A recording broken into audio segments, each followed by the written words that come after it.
What's up, brothers and sisters? It's your brother G World 7_D. Now, here's a book, The Natural and Aboriginal History of Tennessee, up to the first settlements therein by the white people in the year 1768.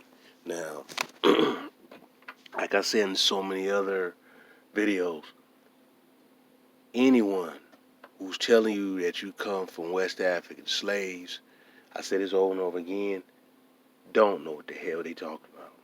And they continue to misinform our people with ignorance and not really teaching our people their true history, man.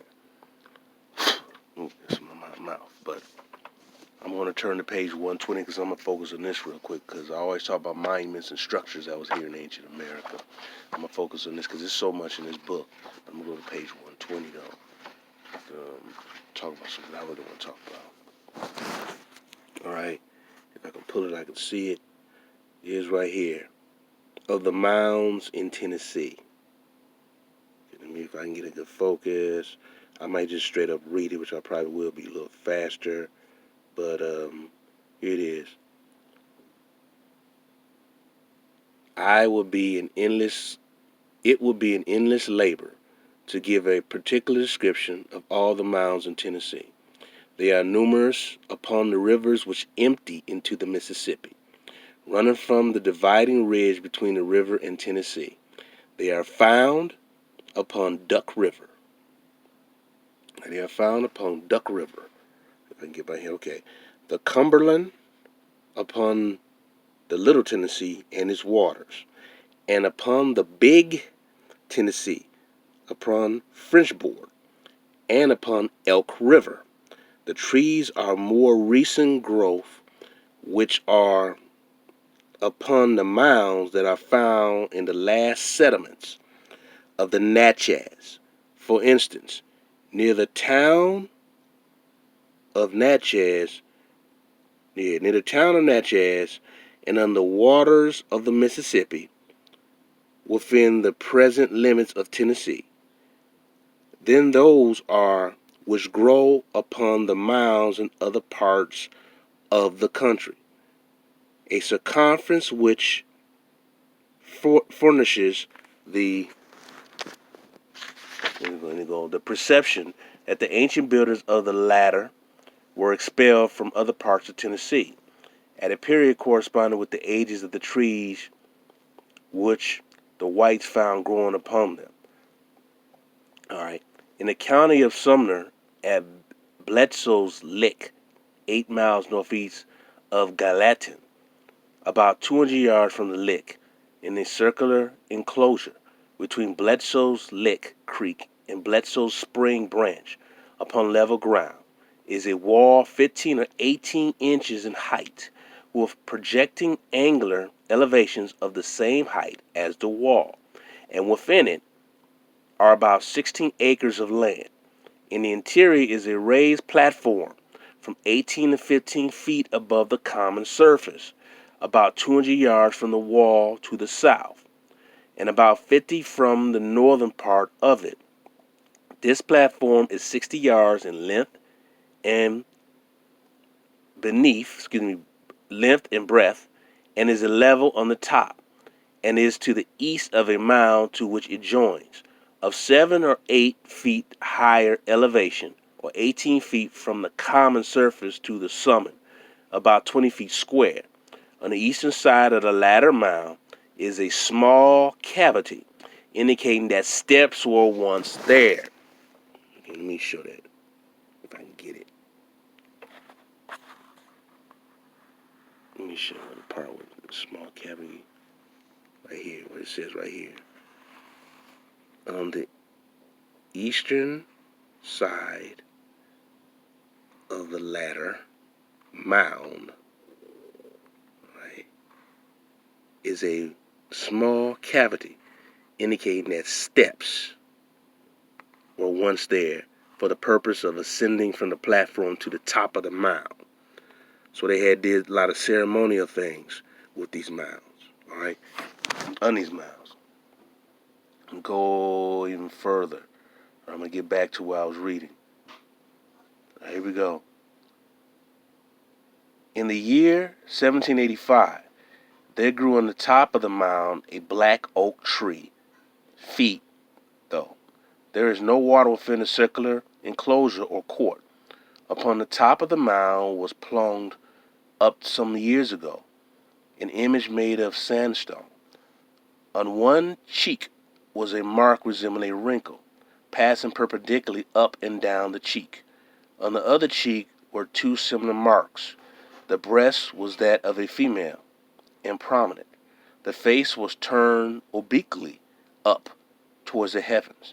The palms of the hands were turned upward before the face, and at some distance from it, in the same direction that the face was. The knees were drawn near together, and the feet, with the toes towards the ground, were separated wide enough to admit of the body being seated between them. The attitude seemed to be that of adoration. The head and upper part of the forehead was represented as covered with a cap or mitre or bonnet, from the lower part of which came horizontally a brim, from the extremities of which the cap extended upwards conically. The color of the image was that of a dark infusion of coffee. If the front of the image was placed to the east, the countenance obliquely elevated, and the uplifted hands in the same direction will be towards the meridian sun. Near to the mound is a cave, which contained, at the time of the first settlement by the whites, a great number of human skulls, without any other appearance of human bones near them.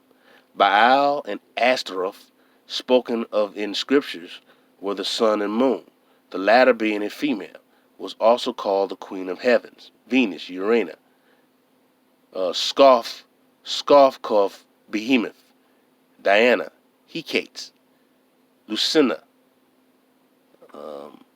Colestes, and was represented with breast, sometimes all over, to signify that she is the supplier of juices which are essential to animal and vegetable existence.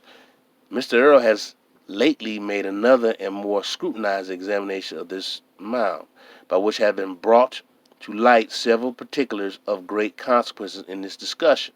His report follows. This mound is situated in a plain and is surrounded by hills, which enclose from 75 to 80 acres of flat land, with 3 fine sculptured springs, and at the junction of 4 roads leading to different parts of the state, considerably traveled, and about 2 miles from Craigfront, the residence of General Winchester.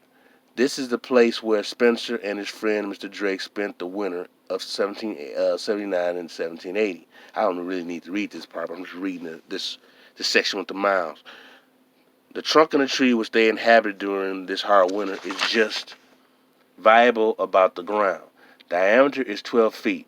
The mound measures, beginning at the northwest corner, running east 4.5 poles to the northeast corner. Then the horizontal projection from the principal mound, north 1 pole, then east 11 poles, to the southeast corner, then west 11 poles, to the original mound. Thence, with the original mound, west 41 poles, or 4.5 poles, thence 4.5 poles to the northwest corner before mentioned. The elevation to the top of the chief mound is 2.5 poles. Its diameter is 2 poles in the center, and from 3 to 4 feet. The declivity of the mound is an angle of about 45 degrees. A tree of considerable size is yet growing on the mound, and a decayed stump of 2.5 feet in diameter, but too much decayed to count the annual rings or circles in it. I'm basically going to stop there. I'm giving you an idea on the mounds and the structures in the mounds, how they built in America. They weren't mounds just to house little artifacts of dead bodies. They using those mounds for different purposes. I keep telling people all the time, those mounds are built by those not far from a large riverway. So when the boats will travel in and out, they have quick accessibility to them. Like I mentioned before, Some of them areas were abandoned, and then a lot of them also was used as sort of like a military fort. So where basically as a protection of attack, just like I mentioned with the Anastasi and how it's built so similar to what you see from the Mali, that they built so the structures high up and into the rock. That was used as a form of protection from invaders attacking them. And plus, they can come down when they see the invaders down. They can come down, hit them with bows and arrows from a certain angle from the top. And if they try to attack them, they'll be able to destroy them because they had an upper level, and it was hard for them to climb up top to attack. What I'm saying is this, brothers and sisters, that our history is more complex than bringing us over in a boat. That whole story about you coming over here in a boat and slave ship is ridiculous. I'm not saying those slaves weren't brought over here, but you're just being taught that, man. It's really, they really have simplified and bastardized our true history. But you're gonna have to understand that this book talks about a lot of great things, man. Now this is a copy from the original book. It's sometimes hard to see, but a lot of times this is the best way to get some of these older books, the natural and aboriginal history of Tennessee, up to the first settlement therein by the white people in the year of 1768. We have to understand that the original people in America were the so-called Aboriginal black people in the various different tribes, the various different nations that were here in the Americas. Okay, we're not talking about the so-called Mongoloid people came in and then some of our people mixed with them and adopted them and created a mulatto group there. No, we're talking about the original black population here. All right, they were all here in North America. They were in what you call Central America, Mexico, and Belize and all them countries. It was in South America. It was nothing originally but Negroes here in America. You have to understand this, man. You have to understand this. And this is what I'm going to talk about even more. I'm going to talk about Copan and I'm going to talk about Takao. The great monuments over there, man. This is our history. We need to understand our true history. We cannot continue to keep hearing Negroes talking about slave ships. It's getting sickening. I'm tired of hearing that, man. I'm not saying that people weren't enslaved, but the original people who were enslaved were the ones who were already here. But I was just talking about Mounds. Now, when a lot of you brothers and sisters who attend these southern universities, on these campuses, man, well, not far from these campuses, some of these campuses are actually built on areas where they destroy some mounds.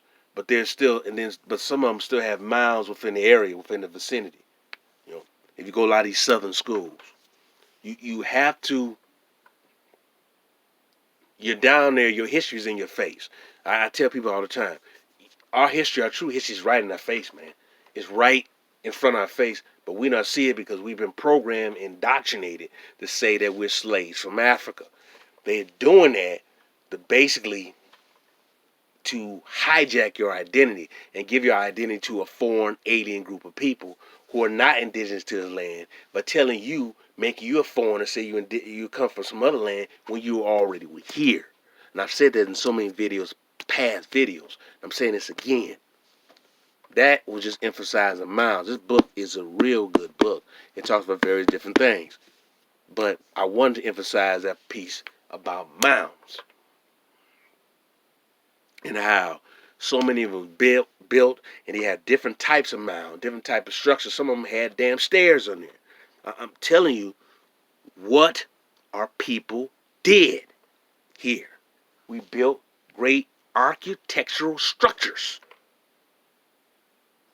We weren't just captured in some remote area of Africa, brought over in chains and taught to work. No, we built this damn country, and we the ones who built this country before any other group came here.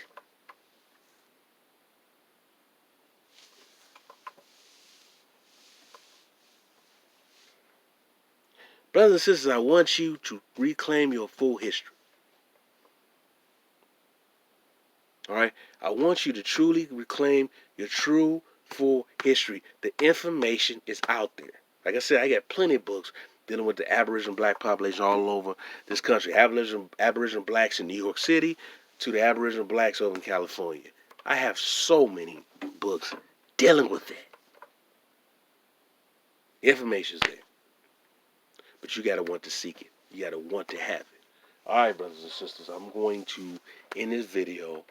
I'm hoping to do I'm gonna try to do another one. I said that before. I'm gonna try to do another one because I have this book with about the Toltecs, and and another one with the Incas that I want to kind of dig into a little bit, talk about certain things, and show you images. That a lot of these books have these images, but then he show you a bunch of fake ass false images, claiming these people to be the Aboriginal people here in North America. We know damn well the original people here were of darker skin.